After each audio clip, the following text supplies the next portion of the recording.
I swear these screen's a bit manky. There we go. So it doesn't make much difference, does it? I think it's the sunlight behind me. Hello and welcome to another Wraggys reviews video. So today I'm brewing, second brew of the day, brew 2, Russian Imperial Stout. It has now gone up to £42 if you're watching this. Still a fantastic kit, still very much worth the money, but yeah. The stuff you can do with this kit, the more you can play around, the complexities in the beer are equal, I think, to most commercial stouts out there, albeit the ones without flavouring. So in the kit you get 2 of these. It's 2.5 kilograms of stout. There's 2 of them. Basically that's the malt, the extract. You also get priming sugar, which we'll chuck in the box because we don't really need that. You get British ale yeast. You used to get 2 packs, I'm sure you did. But again, yeah. So I think the kit's changed. I'm positive it's changed. Apologies for the light. It is what it is really. See if I can put it there. Will that make it any different? Maybe. So you get 2 lots of hops with this. You've got Columbus and Columbus. 2 lots of Columbus. Here's the big thing. You buy this kit, get yourself a bloody bag you can put the hops in, because you chuck these into the brew, it makes an almighty mess, and it's bloody hard to suck it out at the end. Trust me. Get a hop bag, something you can put the hops into. Aldi, the good people at Brew Day Supplies, told me that Aldi do, and I've gone and got one. A bag for like a veg bag, and it's food safe. It's 25 pence. It's not overly expensive. Chuck the hops in there. Chuck it in the brew. Obviously, give it a sterilise first. Chuck the whole lot inside the bag. Chuck it in, and it'll be a lot better. Trust me. But we don't need these anyway, so a bit later. And then also we've got glucose powder, 1 kilogram. So I can't remember them having glucose powder before, but maybe they did. So yeah, 1 kilogram of glucose powder. Now for this brew only, because I'm playing, I've got some priming sugar that I haven't used from another kit, and I must have just used normal sugar to do it. So again, I'm going to chuck this in at the start, bump the ABV up a little bit, and then also I've got some sugar. So we'll chuck some sugar in as well, as you do. Not full 2 kilos, probably about 1 kilo. Just to take the ABV probably up to about 11% or something along them lines. So first things first. Now I've had these malt extracts in a bit of warm, hottish water.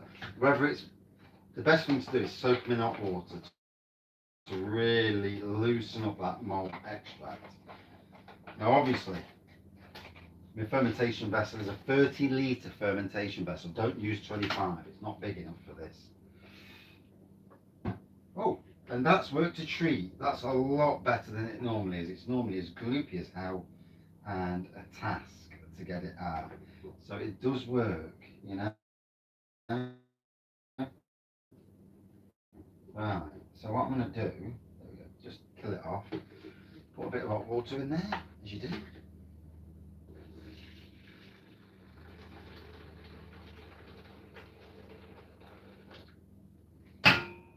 You may need a jug to put it in. It is standing on its own, freestanding, so that's good. You'll need a jug, you'll need a spatula like this. Plastic, don't use wood. Just give it a swirl inside. And if you've homebrewed before, you'll know this. 1, this stuff is really bloody sticky and gets everywhere. 2, obviously this is what makes the beer. Yeah? This is the ingredient. You know, above everything else, this is your prime ingredient. So you want as much as you can out of this packet as you can get, really. So I've opened number 2. And again, put the top off, as you do.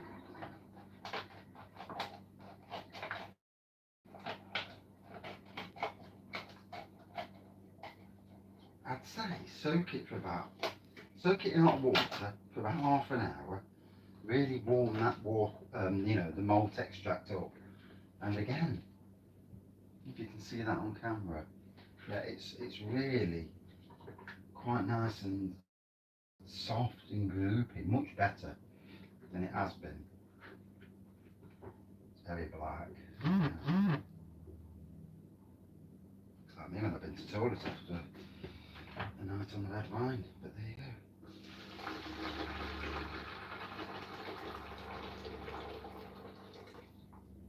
Right, so that's gone in there. I'm going to give that a swirl in a minute. I'm going to put the kettle on. I find it's usually you can follow all the instructions, and you know, I think if you've ever done this before, if you've not done it before, follow the instructions. But like everybody, you watch videos, everyone does things slightly different. There's always a better way of doing something, as is in everything in life, you know, or a way that suits you.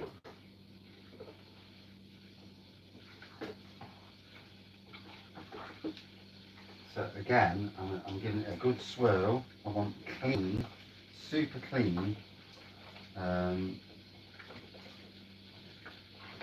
pouches when I'm done. Don't need that malt in there, basically. You know, this is what you want. So I'm going to pour both of these into there now.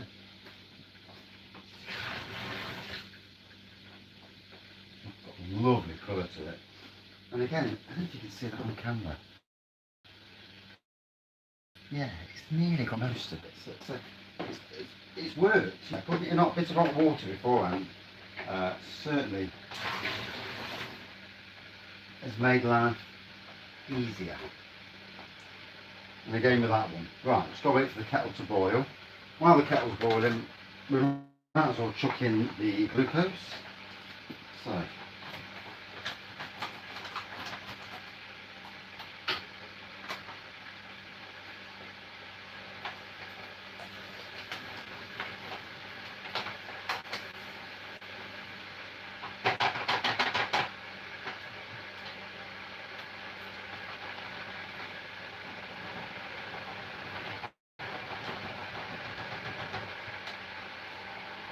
and that can now go in the bin. And the extra priming sugar that I had, that can go in. Don't need that.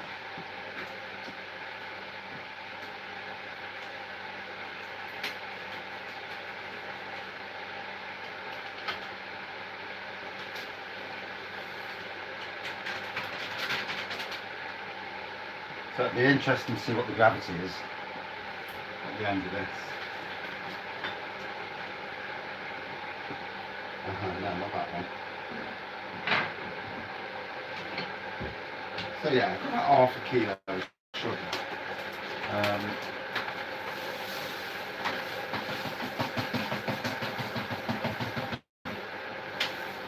Not going to stress the yeast out too much. Obviously, like everything, there's only so much that the yeast will sort itself out. I always thought there was two of these, so that's interesting. But to be honest, I can't even remember the glucose, so that's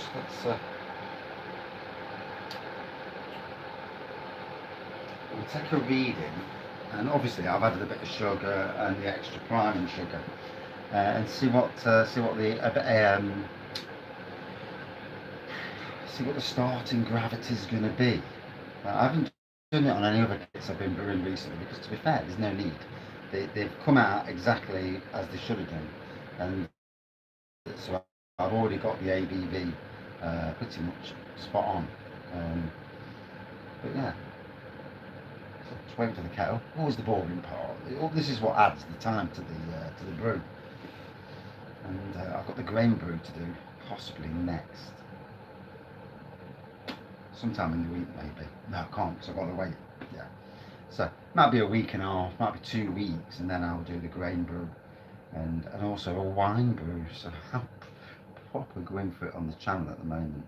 It's one brew after another. Don't pick scabs when you're doing bloody stuff. Right. So again, pour this into it.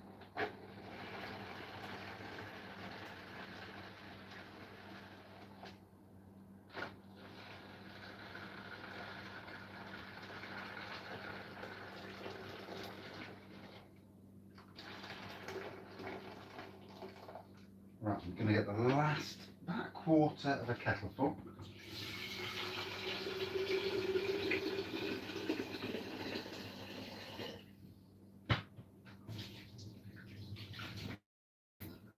If you really need to, then the best thing to do is to get some tissue paper. Yeah, that wasn't clever, picking that scab. Oh well, never mind. So,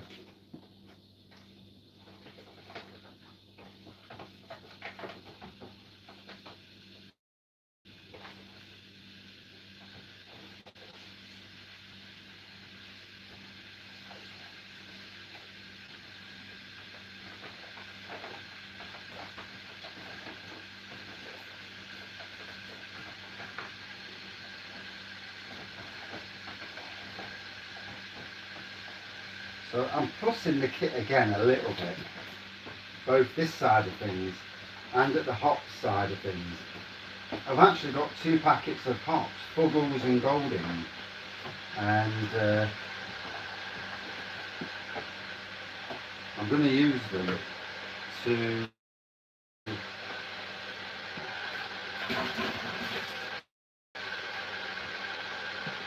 and as you can see now, that is pretty damn clean, so that's good. We'll go on to the bin.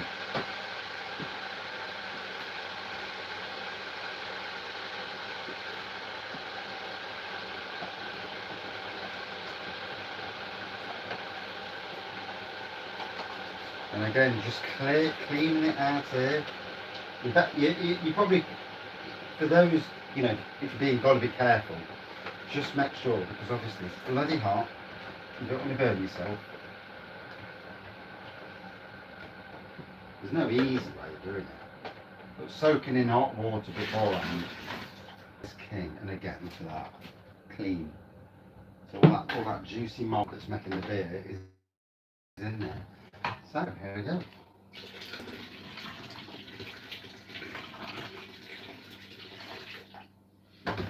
Need all of it. Right, it's time to start stirring. As the wife says, you are a good stirrer. Yeah, I've been there for it.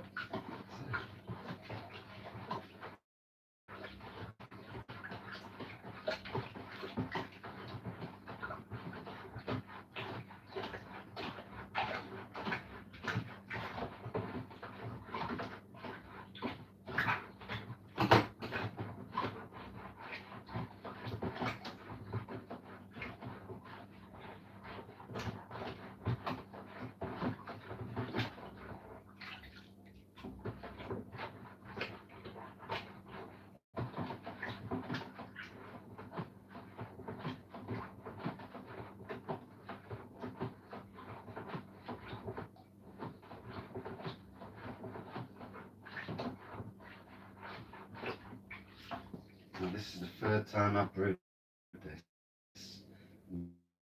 This is a lively bucket. Do not put this anywhere where, if it spills out, you're not going to get a bollocking. So now we're ready for cold water.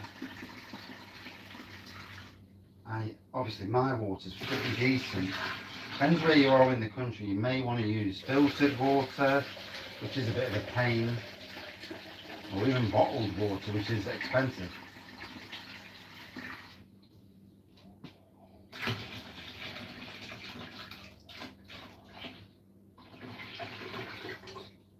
I'm going to fill it up to 24 litres.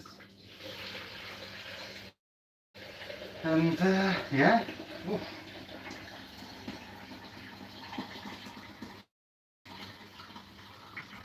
So yeah, 42 quid for the kit now. It was 37. Slightly disappointing, I suppose. This year, you're seeing it across the world, and it's just ridiculous, the cost of everything going up.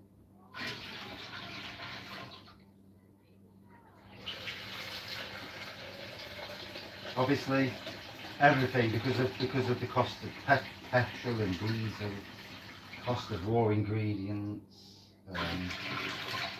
It is what it is. I mean, like most of us, we're having to do extra hours at work, second jobs. These people that sit on the backside all day.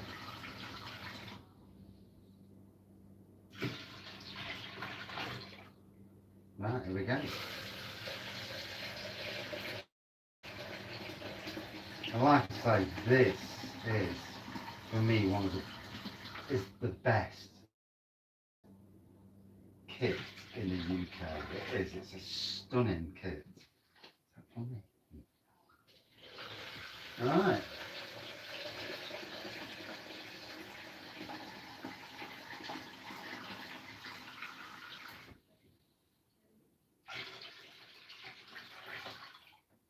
That one, just over a litre to go.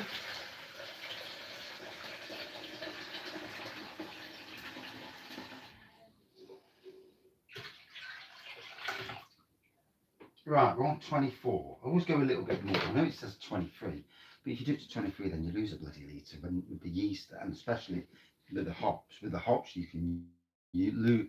If you don't put them in a bag when you're brewing this, you'll lose a bit of solution.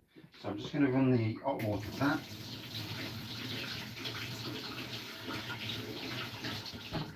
I'm going to take a gravity reading before I put the yeast in. So just so we can see. Ooh, that's a big gravity reading. Let's have a look. It is.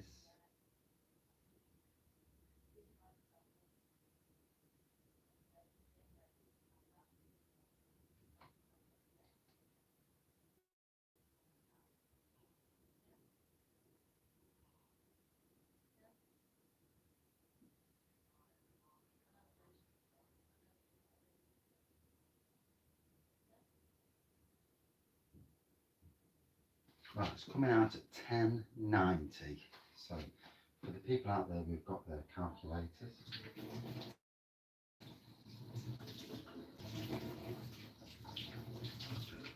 it's not as high as I've done before. I've done some by 11, 10, a bit further. Yeah, it gets 1090, isn't it? Is it 1090? Yeah, 1090 original gravity. So there's the yeast.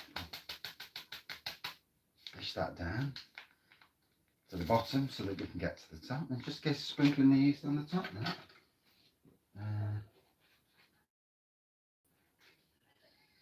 Already smelling nice. It really is a stunning kit. If it's your first kit to brew, I won't go this expensive. I'd go for a cheaper kit. Learn your trade a bit, you know.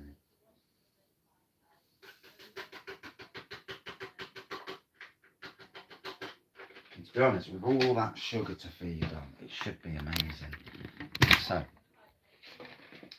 there we go. There's the brew. Ooh. So yeah, so there it is. After about 7 days, so this kit's going to take a bit longer. It's a bigger kit and more ABV. Then I'm going to chuck in the old hops, and like I say, I've got the Columbus hops. So 150 grams of Columbus hops, but I've also got Fuggles and Goldings, and I had them with the English barley wine kit, and I never actually used them, although they tasted great anyway. So I'm going to bash them in as well to give it a bit more fruitiness. So it should turn out to be a lot of hops in there to bubble away and really put flavour in. And yeah, it's already going down. So I'm going to seal it up in the lid.